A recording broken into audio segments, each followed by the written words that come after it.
दोस्तों जैसे इंडिया का एक रिन्यूएबल एनर्जी सेक्टर है, वैसे ही यूएसए के अंदर भी एक रिन्यूएबल एनर्जी सेक्टर है। और यूएसए की गवर्नमेंट उस रिन्यूएबल एनर्जी सेक्टर की डिफाइन करती है कि भाई तुम इतने मेगावाट की ग्रोथ अचीव करोगे, 2025 तक हम इतने मेगावाट की ग्रोथ अचीव करेंगे। तो समय था 1990 का।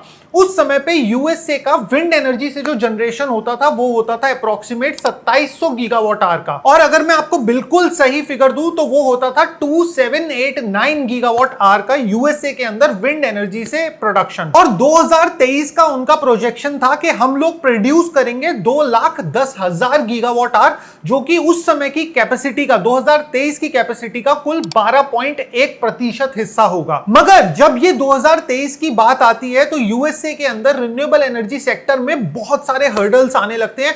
विंड एनर्जी सेक्टर को छोड़ के बड़ी से बड़ी कंपनीज भागने लगती हैं और कुल मिला के अगर 100 प्रोजेक्ट गवर्नमेंट के पास आ रहे हैं रिन्यूएबल एनर्जी के, उसमें से केवल 20% ही कमीशन हो पाते हैं। तो यूएसए के एनर्जी सेक्टर में ऐसी क्या दिक्कत आ रही है और हम इंडिया में बैठ के यूएसए का रिन्यूएबल एनर्जी सेक्टर क्यों समझ रहे हैं? इसके पीछे एक बड़ा रीजन है दोस्तों कि यूएसए की जो जीडीपी है आज की डेट में वो 25 ट्रिलियन के आसपास की है और इंडिया की जीडीपी 3.5 ट्रिलियन के आसपास की है। तो जब हमारी भी जीडीपी ग्रो करेगी, जब हम लोग भी ग्रो करेंगे as a country, as a nation, तो हमें वो दिक्कतें फेस हो सकती हैं अगर हमने सही स्टेप्स नहीं लिए तो क्या गलत स्टेप्स यूएसए के अंदर हुए जिससे कि उनके रिन्यूएबल एनर्जी सेक्टर में इतना मेजर हर्डल आ गया और 2035 तक तो यूएसए के हिसाब से उनको कंप्लीटली ग्रीन एनर्जी में शिफ्ट होना है। तो वो कैसे कर पाएंगे, आज की इस वीडियो में हम डिटेल में डिस्कस करने वाले ये सारी चीजें। अगर आपने अभी तक हमारे चैनल को सब्सक्राइब नहीं किया है तो कंसिडर सब्सक्राइबिंग। फिर हम शुरू करते हैं सुपर इंटरेस्टिंग वीडियो।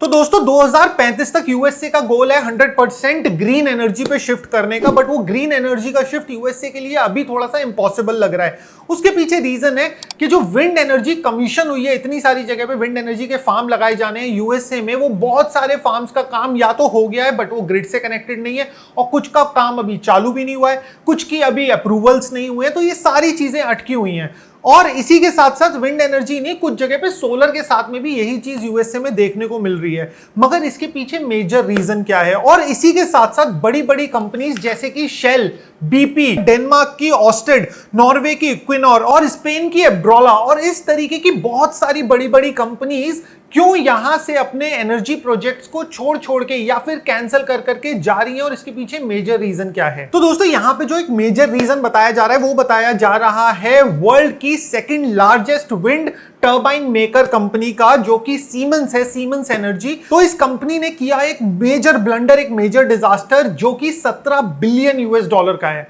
अब ये 17 बिलियन यूएस डॉलर का मेजर डिजास्टर क्या है? और इस डिजास्टर की वजह से सीमेंस एनर्जी कंपनी के स्टॉक में 37% का डाउनफॉल भी देखने को मिला। तो दोस्तों हुआ क्या, सीमेंस एनर्जी ने अभी तक 135 गीगावाट आवर तक की विंड टर्बाइंस इंस्टॉल करी है अपने देश में और विदेशों में भी।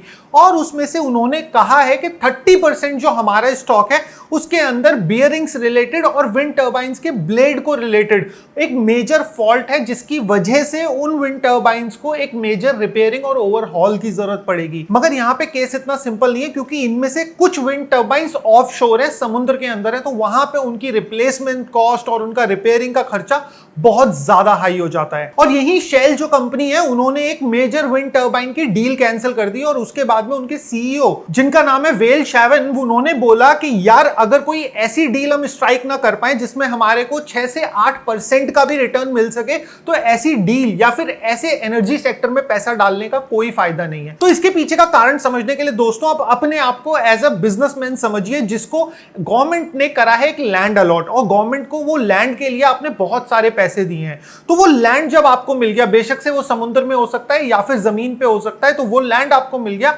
आपने वहां पे अपना एक विंड टर्बाइन का फार्म लगाने का सोचा और आपने एक बहुत मेजर स्केल पे इन्वेस्टमेंट करके कंस्ट्रक्शन चालू करा दिया। सालों बाद, कुछ सालों बाद जब आपका पूरा का पूरा विंड टर्बाइन का कंस्ट्रक्शन हो गया, आप गवर्नमेंट के पास जाते हो, ओके अब मेरा ये विंड टर्बाइन का जो कनेक्शन हो गया इसको आप ग्रिड से कनेक्ट करो ताकि मैं जो एनर्जी प्रोड्यूस कर रहा हूं वो मैं बेच सकूं और मैं उससे पैसे कमा सकूं।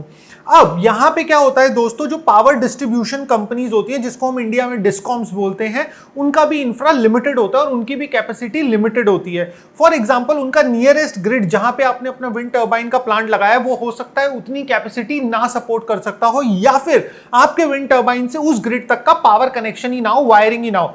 तो इस केस में क्या होता है, बड़े प्रोजेक्ट वालों से ग्रिड लेती है कुछ पैसा, मिनिमम अमाउंट कि आप इतना पैसा दो तब हम आपसे वो बिजली लेना चालू करेंगे। चलो अब हम कंसिडर करते हैं कि बिलियंस ऑफ डॉलर में जो वो पैसा आपको ग्रिड को देना था आपने वो पे कर दिया। मगर दोस्तों कहानी यहां पे इतनी सिंपल नहीं है, इसके बाद में काम आता है जब कमिश्निंग का। तो वहां पे एक यूएसए के अंदर एक बहुत लंबी वेटिंग लिस्ट है जिसके अंदर बहुत सारे लोग और बहुत सारी बड़ी बड़ी कंपनीज वेट कर रही है 4-4, 5-5 साल का, कि पैसे जमा करने के बाद भी कि उनके विंड फार्म या फिर उनके सोलर फार्म से एनर्जी डिस्कॉम्स ले सकें। बट यहां पे कंप्लीटली गलती डिस्कॉम्स की भी नहीं कही जाएगी, क्योंकि डिस्कॉम्स आपसे मेजरली वायरिंग अपग्रेड का पैसा ले रहे हैं, बट उस कैपेसिटी को, उस इलेक्ट्रिसिटी को अपने ग्रिड में लाना और उस ग्रिड के अंदर उस एनर्जी को यूटिलाइज कर पाना, इसके अंदर भी उनको अपने ग्रिड को एक मेजर लेवल पे एलिवेट करना पड़ेगा, अपलिफ्ट करना पड़ेगा, अपग्रेड करना पड़ेगा, जिसके लिए लगता है पैसा। और यहां पे क्या होता है कि पैसे की कमी खाली इन्वेस्टर्स पे ही नहीं है, पैसे की कमी डिस्कॉम्स पे भी बहुत ज्यादा है, जिसकी वजह से वो इतना मेजर ओवरहॉल और इतना मेजर अपग्रेड जल्दी से जल्दी नहीं कर पाते। और इसी चीज की वजह से जो विंड फार्म ओनर है, एज अ बिजनेसमैन आप जो हो, आपको लंबे लंबे डिलेज का वेट करना होता है। और जो इन्वेस्टमेंट आपने मार्केट से उठाई होती है अपने उस विंड फार्म या फिर सोलर फार्म को बनाने के लिए, वहां से आपके ऊपर रिटर्न का, उस पैसे से, इन्वेस्टमेंट से रिटर्न का प्रेशर आने लगता है। और जब आप वो रिटर्न नहीं कर पाते देन वो पूरा का पूरा प्रोजेक्ट एक फेलियर हो जाता है। और इसी तरीके के फेलियर्स हमें मेजरली अभी यूएसए में काफी हद तक देखने को मिल रहे हैं। तो अभी करंट स्टैट्स के हिसाब से अप्रोक्सीमेट 15,000 ऐसे एनर्जी प्रोजेक्ट्स हैं जो अभी वेट कर रहे हैं अप्रूवल का फ्रॉम द डिस्कॉम। और यहीं पे दोस्तों पीजीएम जो एक मेजर डिस्कॉम है यूएसए के अंदर, मैं उसका आपको स्टैट्स बताऊंगा। तो उन्होंने 2022 में अनाउंस किया था कि वो 2026 तक के लिए अब कोई भी नए एप्लीकेशंस नहीं ले रहे हैं, और ये टोटल 4 साल का पीरियड है। क्यों? क्योंकि ऑलरेडी उन पे हंड्रेड्स में एप्लीकेशंस आके पेंडिंग में पड़े हैं। तो कोई भी नया अगर आप एनर्जी प्रोड्यूस करके डिस्कॉम को दे रहे हैं, पीजीएम को दे रहे हैं, तो वो लेने से साफ मना कर देंगे। 2022 से ही वो मना कर रहे हैं और उन्होंने ये क्लोज कर रखा है 2026 तक। तो दोस्तों ये जो मेजर स्केल पे यूएसए के अंदर हो रहा है, ये माइनर स्केल पे जो हम ग्रिड टाई सिस्टम्स लगाते हैं उसमें भी देख सकते हैं। पहले जो डिस्कॉम्स के क्राइटेरिया होता था आपकी छत पे सोलर लगाने का, वो बहुत इजीली पास हो जाता था, वो इजीली ग्रिड से कनेक्ट हो जाता था। बट अब जैसे जैसे बहुत सारे लोग जागरूक हो रहे हैं, अपने छतों पे रूफटॉप सिस्टम लगवा रहे हैं, सोलर रूफटॉप सिस्टम लगवा रहे हैं, तो डिस्कॉम्स ने कनेक्शन का पैरामीटर और क्राइटेरिया उतना ही ज्यादा स्ट्रॉन्ग और हार्ड कर दिया है। और यहां पे एप्लीकेशंस बहुत सारे लोगों की बहुत हद तक रिजेक्ट भी हो रही है। तो हम ये कहीं ना कहीं देख सकते हैं कि ये वाला सिनेरियो आने वाले समय में इंडिया में भी डेवलप होने के चांसेस हैं। मगर अब हम इस चीज को कैसे अवॉइड कर सकते हैं? इस चीज को अवॉइड करा जा सकता है कि अगर डिस्कॉम्स के पास में इतना पैसा हो कि वो अपने ग्रिड सिस्टम को अपग्रेड कर सके टू द लेटेस्ट टेक, और उसी के साथ साथ दोस्तों वो इतनी ज्यादा कैपेसिटी का करंट हैंडल कर सके जो डिस्कॉम्स को प्रोवाइड कराया जाए इन सर्टेन ग्रिड लोकेशंस जहां पे कि बहुत सारे नए नए पावर प्रोजेक्ट्स आ रहे हैं। तो हम इस चीज को ओवरकम कर सकते हैं और इंडिया यूएसए से ये सीख लेके आगे बढ़ सकता है रिन्यूएबल एनर्जी सेक्टर में। मगर दोस्तों ये केवल इतनी सी बात नहीं है। अगर आपने भी अपनी छत पे लगा रखा है सोलर रूफटॉप सिस्टम, तो आप भी समझ सकते हो सोलर रूफटॉप सिस्टम की क्लीनिंग कितनी इंपॉर्टेंट है। और हमने इसी पे एक डिटेल्ड वीडियो भी बनाया है कि आप अपने सोलर पैनल को खुद से मेंटेन और क्लीन कैसे कर सकते हैं, और उस वीडियो के हाईलाइट्स ये रहे।